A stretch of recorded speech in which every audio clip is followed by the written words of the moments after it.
I know more about this desert than you do. Does the money you might get from our client mean more to you than your life?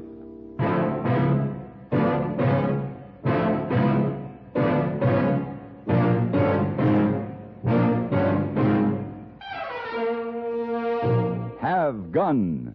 Will Travel.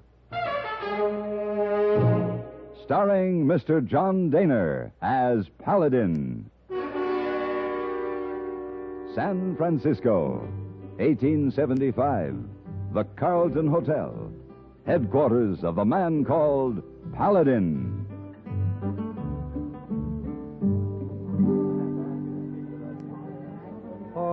Mr. Paladin. Yes, hey, boy. You enjoy sit here, relax, smoke a cigar, read newspaper? Oh, I certainly do, hey, boy. That's why I gave you specific orders that I was not to be disturbed today. I need a little rest and relaxation. Oh, my. What's the matter with you? Oh, don't know. You seem quite troubled, hey, boy. What is it?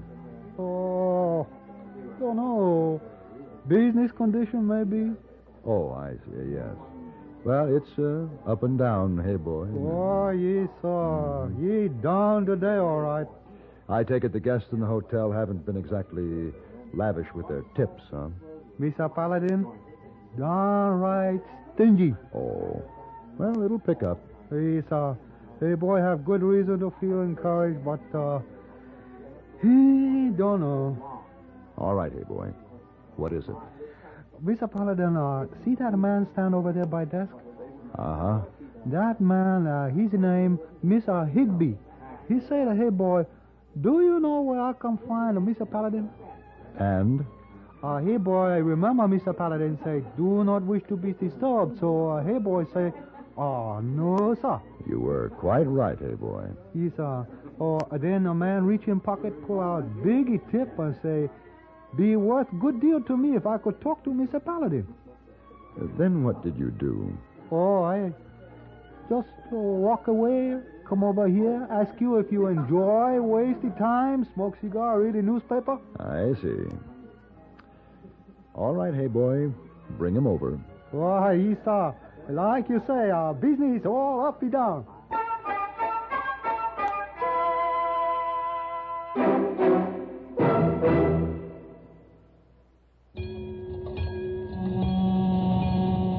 That's a warning signal for all drivers.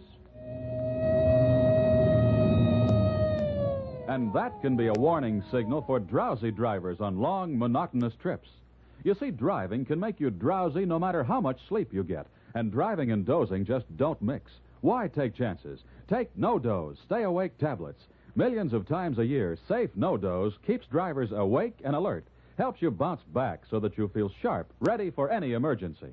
How does no-dose do it? Ask your doctor. He'll tell you that no-dose contains a safe and accurate amount of caffeine, the same refreshing stimulant you get in your coffee or tea. But safe no-dose acts faster, is handier, and more reliable. Best of all, it is not habit-forming. And no-dose is so safe, it is legally sold on a national basis without a prescription. Get no-dose, stay-awake tablets to help you stay awake and alert. It could save your life.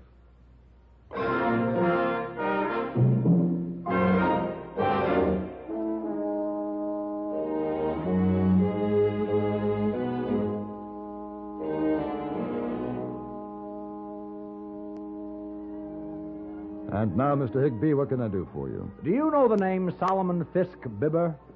Of course. And when you hear that name, what do you think? You really want to know? Well, naturally, the first thing that comes to anyone's mind in connection with that name is wealth. Fabulous wealth. Well, the way I put it, Mr. Higby, is filthy rich, and I mean filthy. Sir? Well, I can never seem to forget that he got the start on that fortune of his by profiteering during the war. Oh, come now, that's neither here nor there. Well, it is to me. But anyway, what about Solomon Fisk Bibber? Well, I've been on a rather interesting assignment with that gentleman. I've just arrived here from the Orient on the steamer Prospero. Oh, the Prospero docked this morning, didn't she? Yes. Yeah. Carrying in her holds the treasure it took me the better part of a year to search out on an unlimited expense account, you understand. Yes, of course. Pavo Cristati. Pavo Cristati. Peafowls, to be exact. A pair, a peacock and a peahen. Oh, and what beauties. An extremely rare species from Ceylon. Oh, you're an ornithologist, Mr. Higbee? Not exactly. Let's say I'm an opportunist. The peafowls will cost my client, Mr. Bibber, a pretty penny, but he wants what he wants. Well, what does he want with a couple of peafowls? Oh, just another costly item to enhance the magnificence of his estate on the Hudson. The peacocks will add a decorative touch to his terrace. Sounds nice. Now, what did you want to see me about? Sir, I would like to hire you to ensure that this treasure gets safely across the country. Well, why do you need help getting 2 birds to New York? My dear man, obviously you're not aware of the great value of these particular birds. Now, there are many collectors of the rare, the precious, and the unusual who would be only too glad to intercept them en route. Why, they're worth a king's ransom. Will you accept the job? No. No. No, thank you. I don't want to work for Solomon Fisk Bibber. I assure you it'll be well worth your while. I don't want his money. Mr. Paladin, I'm just a businessman like yourself, although obviously not so fastidious. But this is very important to me. Well, if you won't help me across the country, will you please give me protection when I move the birds from the docks to the train? For a satisfactory fee, of course. Our waterfront is a bit terrifying, isn't it? Yes. All right, Mr. Higbee, I'll lend a hand to another businessman. But remember, only from the docks to the train.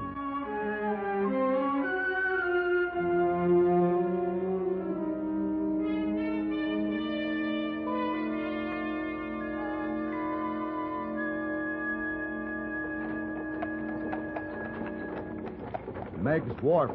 That's what we want, isn't it? Yes. Good heavens, I've never seen such weather. Broad daylight, you can't see 3 feet ahead for the fog. I think this is far enough. Ooh.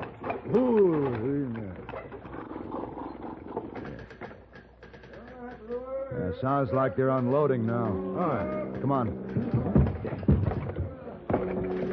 We'll walk over where we can watch. Right you are. You'll recognize your crate, won't you? Oh, by all means. Say, I do believe that's the cage on the hook now. Hope they handle it carefully. That big thing is a bird cage? Oh, they're very large birds, you know. I'm afraid I don't know much about them. Well, possibly one of the most interesting of the Avis carinati. In the ancient Greeks, the peacock was known as Juno's bird. You see, the markings on the train were considered the 100 eyes of the giant Argus, set there by Juno. Uh-huh. Now, this particular strain is held sacred in India. It's fascinating, isn't it? Hey, what's that? That's the cry of the pavo cristatus. You mean tell me just 2 birds can make all that racket? Oh, yes.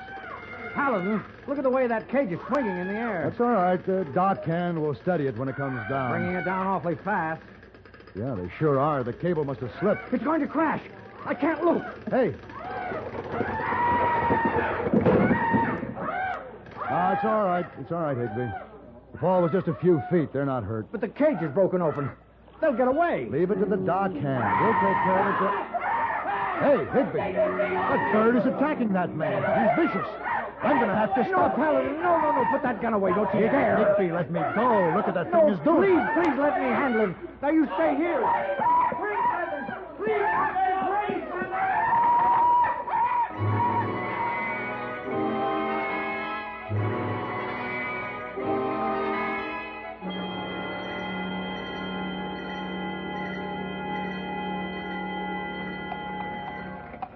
Oh, thank heavens they're safe. How fortunate. And he only lost 2 train feathers. Yeah. But that dock hand nearly lost 2 eyes. So that's a peacock, huh? Are they always like that? Mean, loud? It's hard to say. They're very unpredictable. Higbee, I've changed my mind. I'm going with you. Fine. I hoped you would. Yeah. I'm going to make sure that Solomon Fisk Bibber gets his pavo cristati. He deserves them.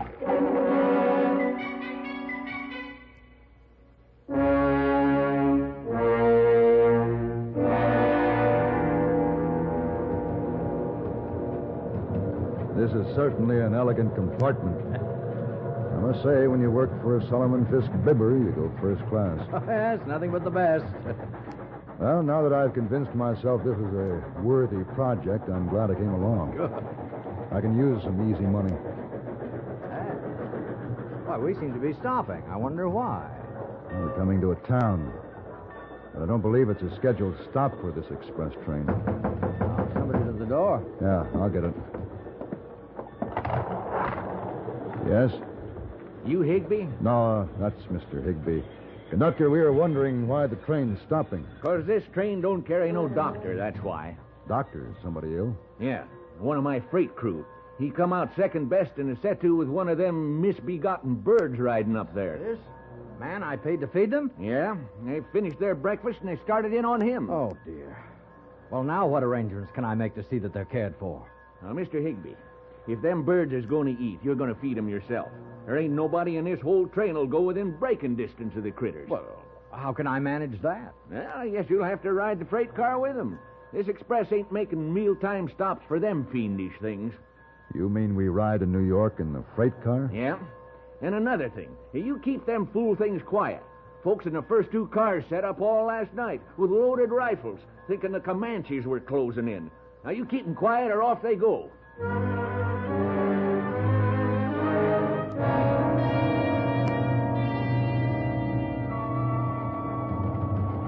Nothing but the best. Well, these quarters are a bit cramped, aren't they? I'm not sure just how I'll manage. Manage what? The birds should be exercised. I know. I'll let them out of the cage one at a time so that they can walk around a bit. Yeah, we seem to be slowing down. Probably going to make a stop so the engine can take on water. Yeah, I think I'll climb out of this black hole and get the kinks out of my legs. All right, now, easy, one at a time. All right, Mr. Peafowl. You can be first. No, Mrs., you'll have to wait. Here's where I get some fresh air. Ooh. Ooh, my back. You want to join me? No, thank you. Hold on to that bird. I'm going to slide this door open. Well, don't open it too wide. Don't worry. Hey, it's stuck. I can't. Here. Oh, dear Paladin! Hey, you come back.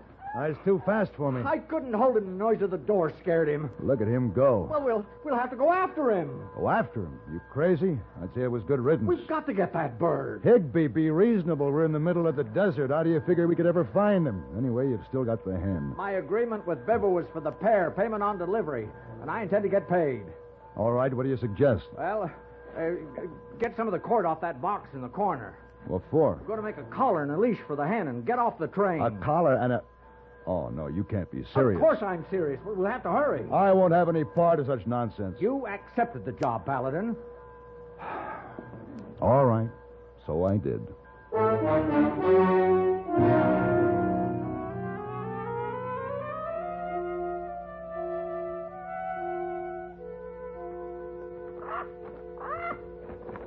I've done some fool things in my time, but this beats all.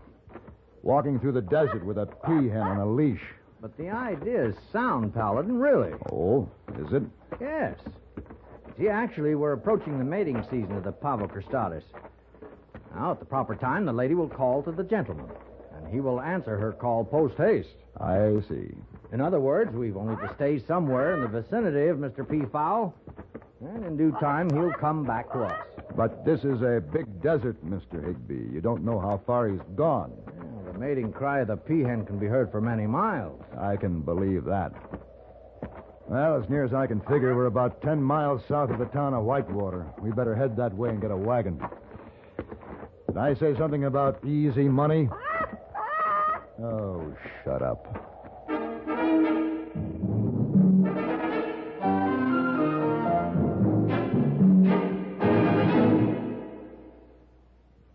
And now, here are Edgar Bergen and Charlie McCarthy. Bergen, why did you stop the car here? I want to talk to that farmer. Oh, mister. Oh, you call me? Why, it's Mortimer Snerd. Oh, where? Oh, that's me. Are there any General Motors dealers around here? No, but we got some Chevrolet, Pontiac, Oldsmobile, Buick, and Cadillac dealers, though, and some Chevy and GMC truck dealers, too. Well, Mortimer, those are all General Motors dealers. No! Oh, what do you want to see them all for? Well, I only want to see one for Guardian maintenance. Do they make that car, too? No, that's a service that's available only at General Motors dealers' service departments. Oh, I see. Yes. And right now, they're featuring complete lubrications, quality appearance services, brake adjustments, and front-end inspections. It's quality work performed by GM-trained servicemen at a fair price. Well, that makes good sense even to me.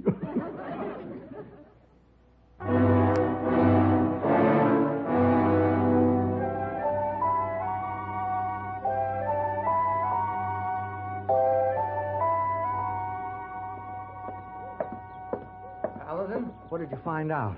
We can get a wagon, all right, but the only way we can travel through that stretch of desert is in a wagon train with a cavalry escort. Well, why is that? Army order. Seems there's been an Indian uprising. Oh. Well, what do we do? Well, they're making up a train now. We can join it, all right, but I think our best bet is to take that fool peahen and try to make it back the other direction to the nearest railroad station. No, Paladin. No, that peacock's somewhere out on that desert. We've got to find him. Look, Higby, I know more about this than you do. Does the money you might get from Solomon Fisk Bibber mean more to you than your life? It isn't that, Paladin. It's a matter of business ethics with me. I gave my word, and I intend to keep it. Yep. I see what you mean. Well, come on. But that thing goes in a crate.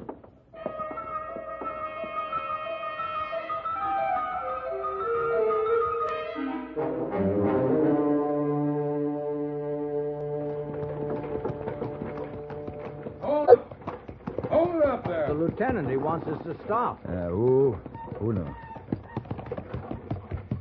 Yes, Lieutenant? All wagons into a circle when we reach that grove of cottonwoods ahead. Indians just over the ridge. You expect attack? Well, from our scouts' report, we're greatly outnumbered. But we must be prepared to defend ourselves as best we can if necessary. What's behind this uprising, Lieutenant? The chief of this particular tribe, Old Many Feathers, was friendly to the whites. He died a short time ago. Some of the young bucks who didn't agree with his policies are trying to take over, stir up a bit of trouble. I see. There's a bare possibility they haven't spotted us, so no fires. And move as silently as possible. Right. Get up. You hear that, Higby? The lieutenant wants silence.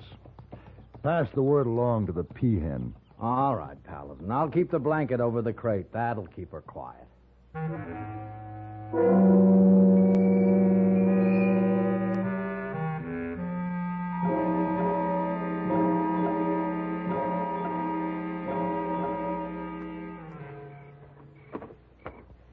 Higby.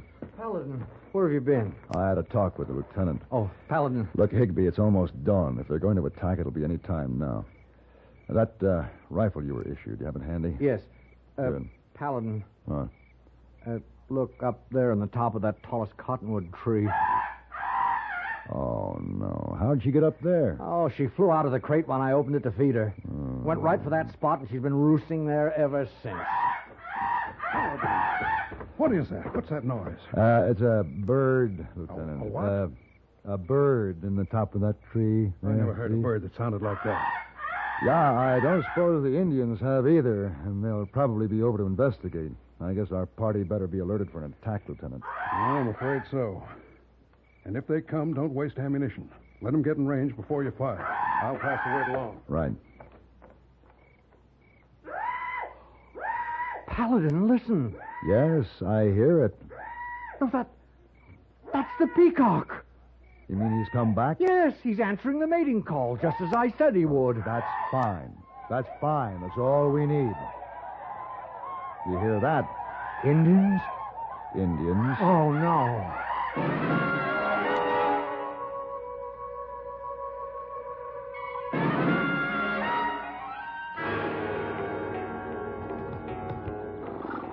Paladin, I've been fighting Indians for 15 years, and I've never seen the like. Here they come tearing down that slope. They must have outnumbered us 20 to 1.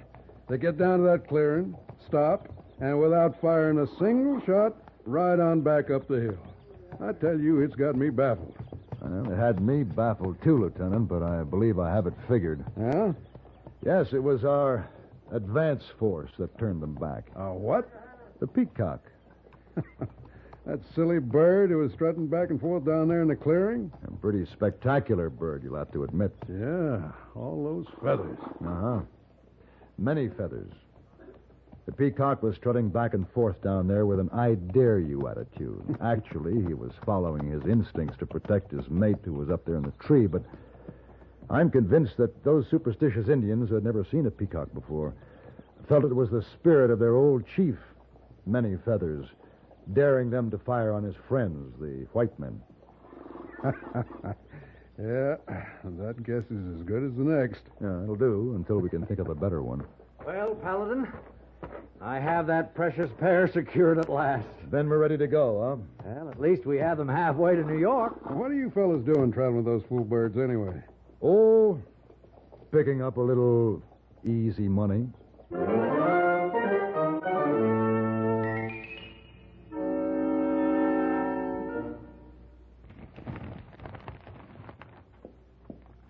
Paladin, don't you want to go downstairs in lobby to read newspaper? No, Miss Wong. I just want to rest and relax, and I think I stand a better chance up here in my room. Oh. When you finish cleaning and leave, I'm going to lock the door. Hey, boy, tell me you go all the way to New York. Take birds. P-birds. That's right. You know, Mr. Paladin, in China was great honor for emperor to give peacock feather. Yes, so I understand. Peacock feather was considered some sort of an award, wasn't it? Yeah. This was a successful trip, Mr. Paladin? Oh, very. Oh.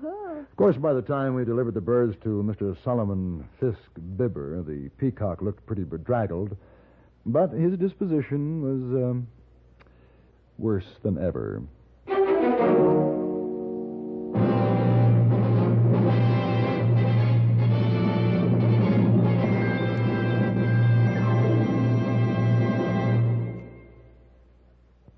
Pepsi-Cola refreshes without filling. Why? Because it's truly light. Charlie, you're forgetting something. Wait, Kay, there's more. Yes, ice-cold Pepsi is the delicious refreshment that goes great at a picnic or a party. But, Charlie... And Pepsi goes fast. People like it, so keep plenty handy. There. Oh, you did fine, except for one thing. Well, I mentioned lightness and how Pepsi refreshes and how fast it goes. You left out Pepsi sociability. You know the Be Sociable song. But, Kay, I can't sing. I can. Listen.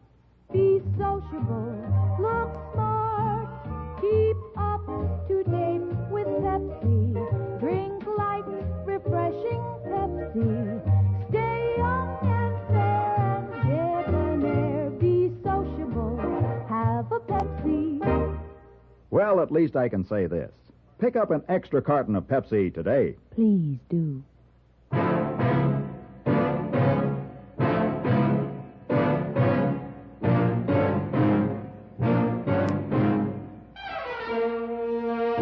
Have Gun, Will Travel.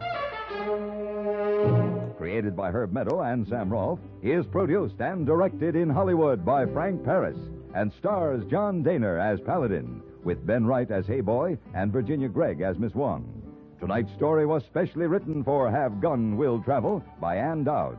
Featured in the cast were Bartlett Robinson, Frank Cady, and Joseph Kearns. This is Hugh Douglas inviting you to join us again next week when CBS Radio presents Have Gun, Will Travel.